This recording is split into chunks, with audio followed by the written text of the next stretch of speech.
Alright mga ka-striker, isang magandang araw naman ng ating pangkabuhayan. Ito, meron tayong flashlight dito. Pinaparepair yung charger niya kasi hindi daw magcha-charge. Ito, sinusubukan kong i-repair ito pero parang malala yung tama niya. Kasi sunog yung kanyang mga parts. Pero sinusubukan ko lang ito kung magawa ng paraan. So hindi talaga. Binunot ko yung isang resistor dito, sinubukan kong palitan pero malala ito. Palitan natin ng lumang charger pero mas matibay ito kasi transformer type yan.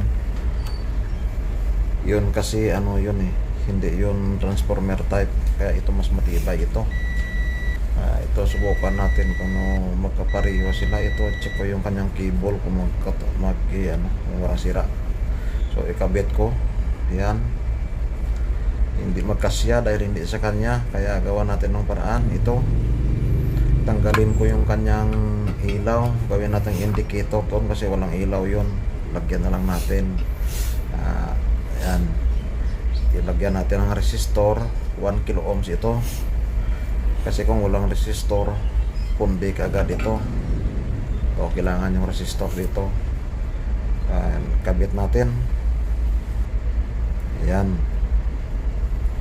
So, yan na, kabit na natin. O, natakpan mo na. Subukan natin yan. Umilaw na yung kanyang indicator light. Yan, subukan natin. Pareho lang naman yung output nito.